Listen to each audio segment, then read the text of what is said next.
And we are back with Lucky, and this time we are at SEMA with the car finished. Well, as finished as you could manage to do it. Like Yeah. 6 days ago, you showed me this at your shop or your own garage, and it had no engine, no dashboard, no paint on it, no glasswork, no spoiler.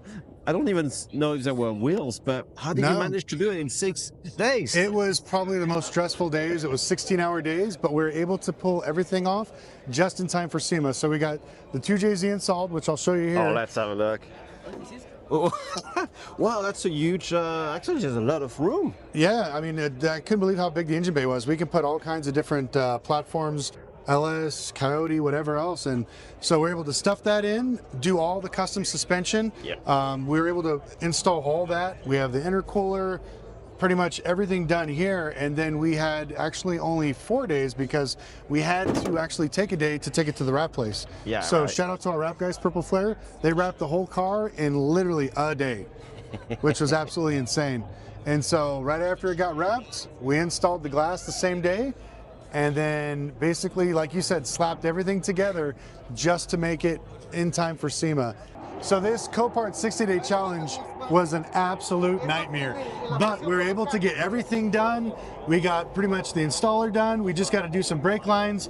We have an actual functioning tablet that will work and give us the readouts from the motor. So I'm super excited about that. Pedal system set up. So, you know, from what we did, the rear mounted radiator, I'm actually shocked that we're able to get all this done in this short of time. So what would be the best advice you could give to someone that wants to do something similar? My advice would be just go for it. There's nothing wrong with trying. Everybody thinks that it's wrong to fail or it's bad to fail, but that's how we learn. Nobody came out of the womb and knew how to walk or run. We had to stumble and crawl and fall. Same thing with this. I kind of had an idea of what I wanted to do, but I knew that unless I start building something and working my way through it, I would never get as far as what I did now.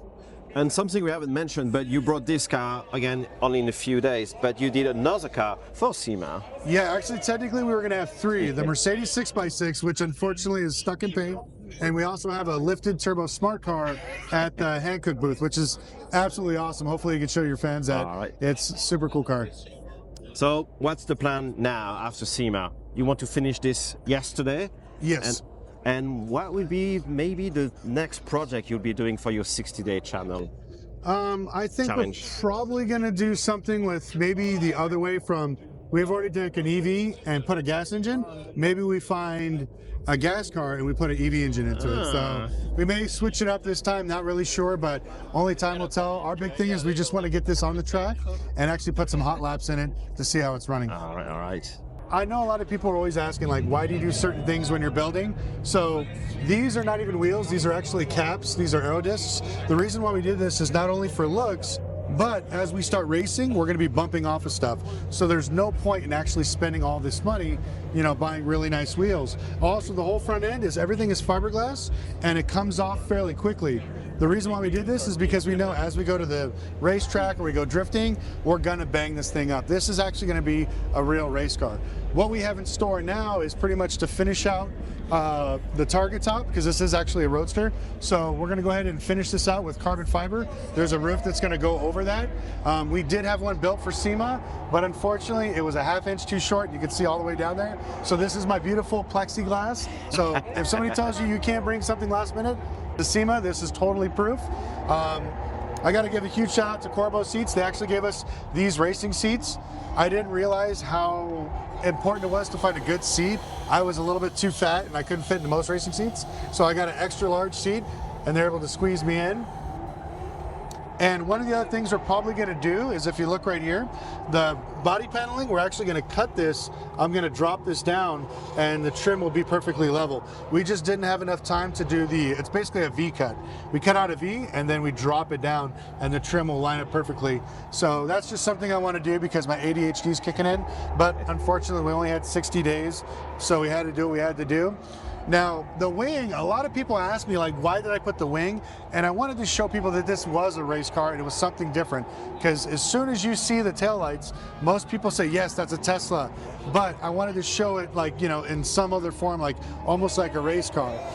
And the exhaust, hopefully soon I'll be able to send you a soundbite. It's completely straight pipe. This is an Aventador replica tailpipe. It's 12 inches long. And it's kind of funny because all these Teslas that have these body kit have this diffuser, but it doesn't really work because if you don't have an under aero tray or anything else, it's like it's not really worth it. And I don't think they're going that fast, but we'll actually need this once we go around on the track. But I think the biggest thing I'm excited about is dialing in the suspension, because all the suspension is 100% custom for max speeding routes. I was actually shocked when we called around. There wasn't any aftermarket parts for almost anything. Coilovers, suspension, control arms. So everything we got on this car is literally like one of a kind. Yeah. Well, this is definitely going to change as more and more people can afford Teslas and start modifying them, and the market is significant in the US, in Europe, so I look forward to seeing more of those. Now the question is, how do you fuel this bad boy? Oh yeah, so we haven't done it yet, but our goal is to actually cut this out and put our fuel tank on the other side here. Right now we basically go in through the trunk, but once we actually drive this on the streets, we're probably going to be putting the tank through there. And I think you're right. I think now that this platform is, we count like this generation's Honda Civic, you can buy these things like a Copart with a bad battery for like $4,000 to $5,000. You can't even buy a Miata for that much here in the States. So to have a fun platform that you can build a race car, a drift car, or something custom, I think this platform is really going to pick up speed. And how much would be, say, a 2JZ or any affordable motor you could put and transmission you could put in a Tesla? So what I did is actually I bought the Copart, or what's a Copart? I bought a Lexus IS 300 that was wrecked, and that's where I got the motor transmission out of. I only paid $300 for it. Okay. The transmissions, you can pretty much get any Mustang transmission, LS transmission. I know in the UK, probably, I don't know how many rear-wheel drive cars you guys have, but I'm sure there's a lot of affordable ones there. But this transmission is a Nissan 350Z, or excuse me, 370Z, Yep. and that transmission was only $800. So it wasn't really expensive, and it'll handle up to 800 horsepower. So what we've got built here is pretty much something that you could drive every day, but it's not really expensive. I think all in, maybe $25,000 is what we're into this car. Yeah. So to have a race car at SEMA for under $25,000, you can't even buy a Camry for that. You can have something really special, something fun. That's fantastic. Going back to your future builds, will the budget be part of it? Will you have, say, a 10K car Yeah, or 100K car? I want to make these things affordable because I think a lot of people watch these YouTubers and they're rebuilding Lamborghinis and Ferraris, and all that stuff's nice, but we want to show people something that's relatable to everybody. So if a person's got a budget of $10,000, I want to be able to show them different options that they can have to build something fun and not drive like a regular car like they're always going to do.